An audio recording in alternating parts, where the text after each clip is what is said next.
এখানে ১৪ জনকে সাজা দিয়েছিল, তার মধ্যে ৮ জনকে মৃত্যুদণ্ড এবং ৬ জনকে যাবজ্জীবন কারাদণ্ড।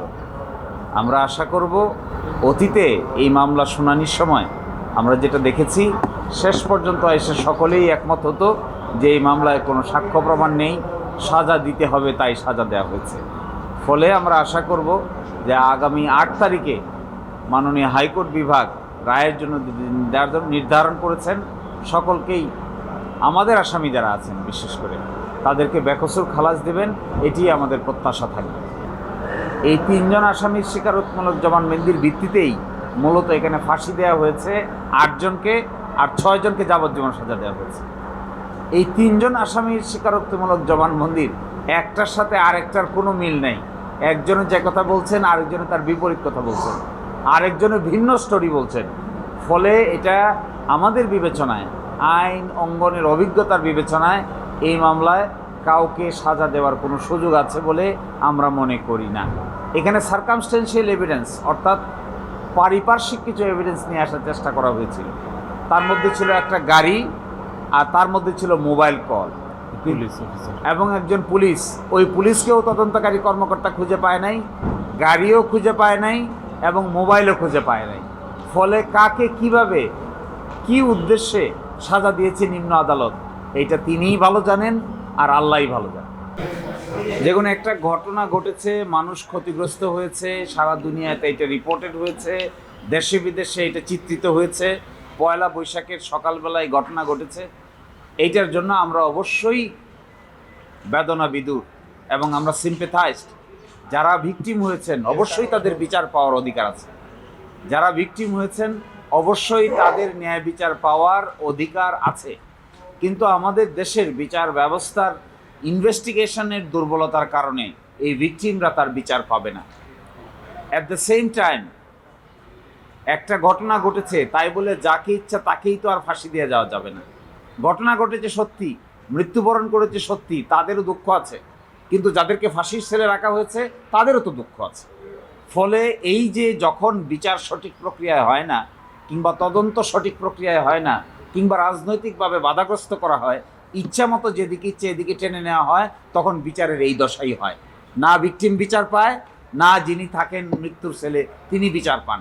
ফলে আমাদের দেশের এই রাজনৈতিক বিবেচনায় মামলা পরিচালনা করা, আর রাজনৈতিক বিবেচনায় যখন ইচ্ছা তখন চার্জশিট দেওয়া, যাকে ইচ্ছা তাকে ফ্রেম করার চেষ্টা করা, আবার রাজনীতি চেঞ্জ হয়ে গেলে আরেক দলকে ফ্রেম করার চেষ্টা করা, এই যে এক সূক্ষ্ম কারচুপি এখানে থাকে, এখান থেকে যতদিন মুক্তি না হয়েছে ততদিন পর্যন্ত সত্যিকার অর্থে ন্যায় বিচার এস্টাবলিশ করা খুবই দুরূহ ব্যাপার।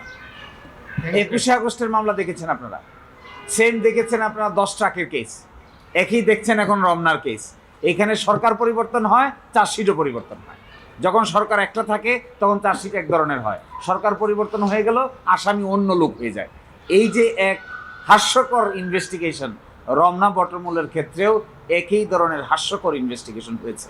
এর জন্য মূলত দায়ী সরকার তৎকালীন, এবং এর জন্য মূলত দায়ী পরবর্তীতে যারা এটিকে সঠিকভাবে করতে দেয় নাই, বরং ইনভেস্টিগেটিং অফিসার দক্ষতার অভাবে যাকে ইচ্ছা তাকে ফ্রেম করার চেষ্টা করেছে।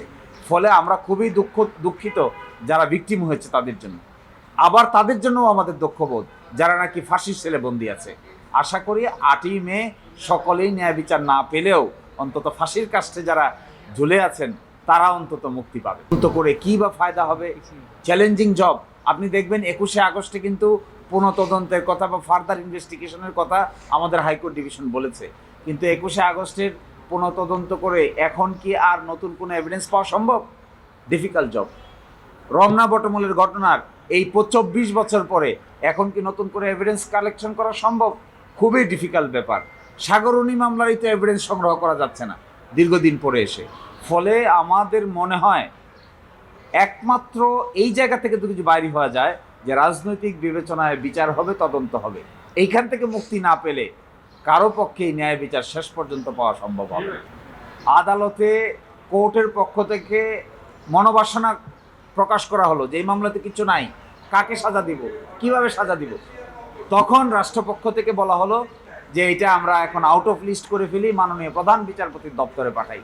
সেখানে পাঠিয়েছেন, সেখান থেকে আরেকটা কোর্টে পাঠিয়েছেন, সেখানে এসে একই অবস্থা।